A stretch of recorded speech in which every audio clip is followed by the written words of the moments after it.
Mtazamaji wa Faida Online TV, watu wa field tumepokea taarifa inamhusu Bi Zainabu Mpaka, bibi ambaye anakaa kwenye kitongoji cha Mchangani Boda katika kijiji hiki cha Kilambo, kijiji ambacho kinapatikana mpakani kabisa mwa nchi ya Tanzania na Msumbiji. Tupata taarifa kwamba bibi huyu amepotea katika mazingira ya kutatanisha. Mimi naitwa Karim Faida. Hii ni Faida Online TV. Nikukumbusha kusubscribe, ku like na comment channel yetu ili endelee kupata habari zetu. Sisi ni watu wa field, tafadhali baki nasi. Mimi naitwa Ali Hassan Msombe, mzaliwa na Lindele, mkaaji wa Mchangani. Kwenye kijiji cha Kilambo Boda. Kijiji cha Kilambo Boda. Hem, tuambie, tumepata taarifa kwamba kuna bibi amepotea. Huyu bibi wewe unaeje? Na huyo bibi ni shangazi yangu mimi. Anaitwa Biti Mpaka.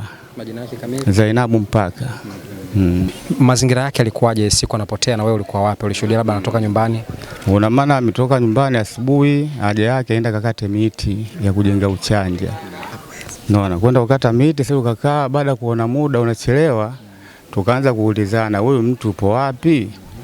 Pite asema huyu mtu ameenda kukata miti visiwani. Ndio jioni sasa kwenye saa moja. Naona sisi kutoka pale na niwe zetu pale na tochi, sisi kufuatisha ile mikanyago moto alimopita. Naona mpaka alipoenda kaishia. Naona sasa na huyu mtu huyu kwa sasa usiku, kwa sasa saa 7 ya usiku. Na kule kama unaofahamu Maboko, naona katika mito mule mamba sasa turudi, sisi kurudi kulala. Asubuhi mapema tukatoka. Tukaenda kaanzia pale tukatafuta pamoja na wanawake. Tukatafuta mpaka mbele kabisa, tukamkuta jamaa mmoja anaitwa Chifora. Naona bwana Salumu, vipi bwana? Poa, shwari. Sasa natafuta shangazi na shangazi yenu jana hapa alifika. Amekaa hapo akaongea. Naona alipotoka hapa mimi naenda nyumbani. Sasa cha ajabu wameatanja nyumbani akakata tu ya poli. Naona kwamba basi mpaka leo shangazi hatujamuona. Kwa hiyo nyinyi mnahisi kwamba yuko wapi? Yaani sisi tunahisi yule tunaona amepotea tu kiutatanishi.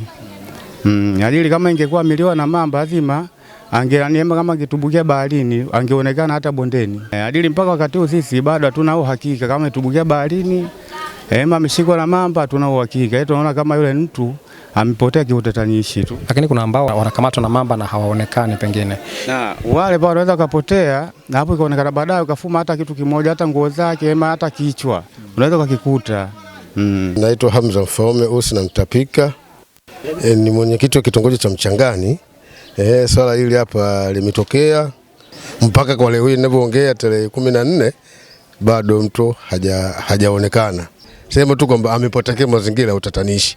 Maana kama ingekuwa ameonekana kwamba miguu yake imeelekea majini, tungejua kwamba huyu ameenda na maji au kamata na mamba lakini kwamba miguu haikuelekea baharini, imelekwa tu mchikavu huko alikoenda kukata kuni huko au miti, kwa vile taarifa ndio ikawa iko hivyo.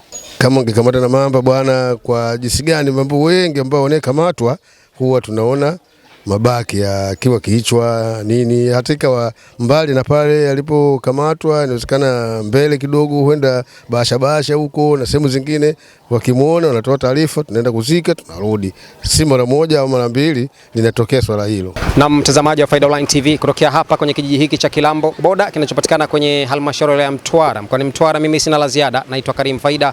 Hii ni Faida Online TV. Nikukumbusha kusubscribe, ku like na comment channel yetu ili endelee kupata habari zetu. Sisi ni watu wa field. Asante na kwaheri.